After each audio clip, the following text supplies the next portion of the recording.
Spoiler, Blue Lock 284.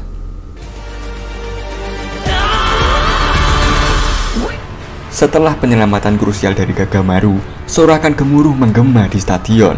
Semua pemain dan penonton bersorak kagum melihat aksinya yang berhasil menghentikan bola hanya beberapa inci sebelum melewati gawang.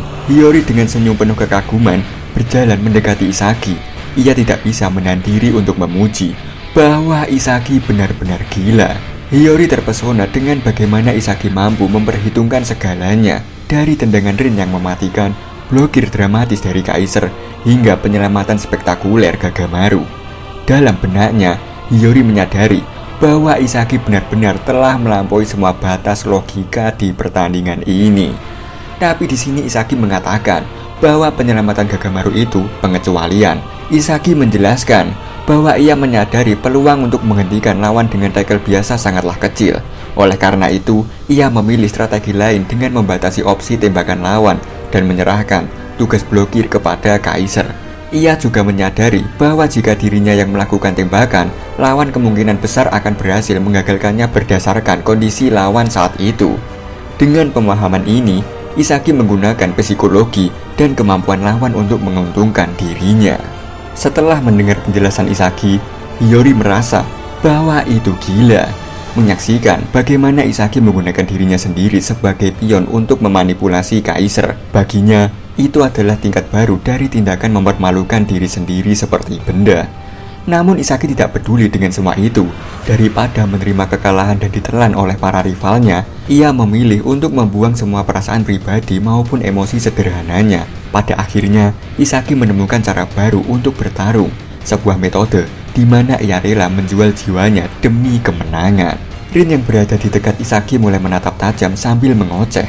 Ia mengatakan bahwa Isagi masih setengah-setengah dalam usahanya. Menurut Rin, kegirangan Isagi hanya karena berhasil menghentikan satu serangan saja adalah bukti bahwa dirinya sudah menjadi seorang striker yang benar-benar membusuk. Isagi menatap balik ke arah Rin dan membalas ucapannya. Isagi mengatakan bahwa sebenarnya yang setengah-setengah adalah Rin. Menurut Isagi, saat ini bukan lagi soal satu permainan sederhana. Seluruh dunia, katanya, sedang menunggu gol super dari Rin, gol yang akan menentukan pertandingan dan menandai kelahiran Rin sebagai pahlawan dalam Neo Egois Liga ini. Namun, Isagi telah menghancurkan harapan tersebut. Ia percaya bahwa dirinya telah memutarbalikkan sejarah dan logika yang ia gunakan dalam permainan ini telah melampaui kecermerlangan Rin. Bukti bahwa seorang jenius alami bisa mengalahkan jenius besar. Menurut Isagi, ini adalah kesenangan egois terbesar yang pernah ia rasakan. Di sini diumumkan bahwa pengatur waktu 3 menit untuk sistem perubahan bintang sudah habis dan para master harus keluar lapangan. Loki yang mendengar pengumuman itu meninggalkan lapangan sambil melontarkan sindiran tajam kepada para striker Blue Lock yang ada di sana. Dengan nada mengejek, Loki berkata bahwa dirinya baru saja masuk ke lapangan, tetapi semuanya sudah berantakan. Padahal ia masuk dengan niat hanya untuk bersenang-senang. Namun, bahkan Rin tidak mampu mencetak gol dari peluang yang ia buka.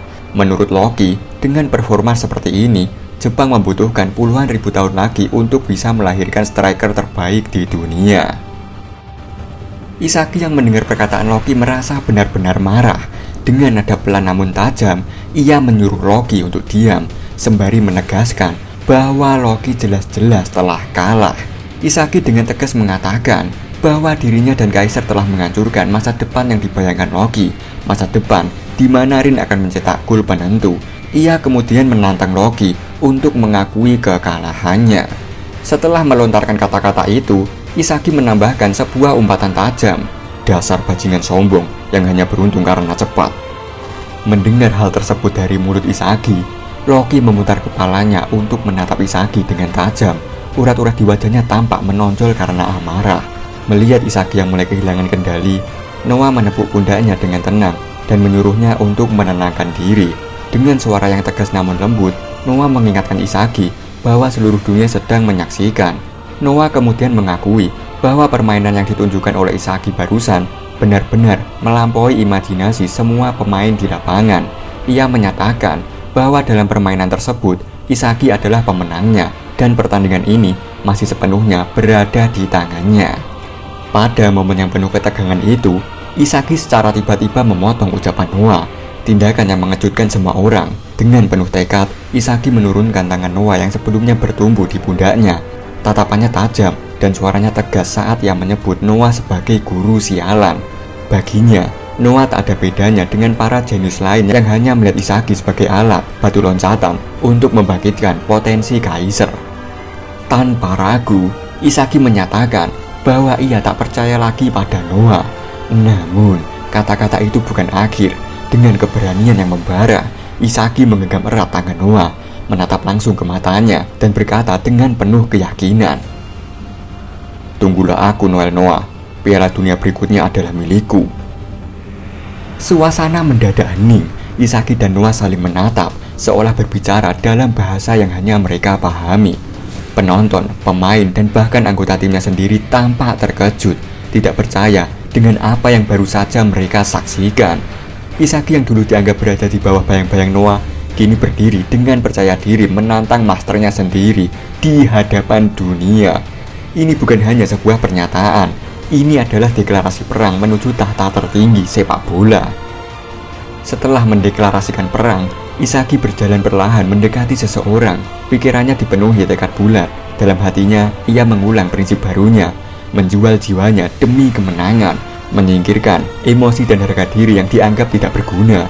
Isagi yakin bahwa dengan menggunakan dirinya sendiri sebagai alat, mengorbankan segalanya untuk strategi, ia mampu mengalahkan Ito Shirin. Menurut Isagi, perubahan cara berpikir ini terinspirasi oleh satu orang, si bunga busuk, Kaisar. Tanpa diduga, Isagi mendekati Kaisar secara langsung. Dengan tatapan serius, ia meminta Kaisar untuk bekerja sama. Kaisar yang menyaksikan tindakan Isagi terlihat bingung dan sulit percaya bahwa si bodoh ini benar-benar mengatakan hal tersebut. Isagi kemudian mengulurkan tangannya ke arah Kaisar, menawarkan kerjasama untuk menyelesaikan pertarungan ini bersama-sama. Isagi mengulurkan tangannya dengan tatapan penuh tekad, sementara Kaisar hanya berdiri diam, dilingkupi kebingungan. Udara di sekitar mereka terasa tegang, seolah seluruh dunia menahan nafas menunggu jawaban. Apakah yang akan terjadi pada chapter selanjutnya? Apakah Kaisar juga akan menjual jiwanya dan menerima tawaran gila dari rivalnya? Ataukah pertarungan ini akan memasuki babak yang lebih mengejutkan, yang dimana Shido dan Rin juga bekerja sama untuk mengalahkan duo gila dari Bastard Moonjon?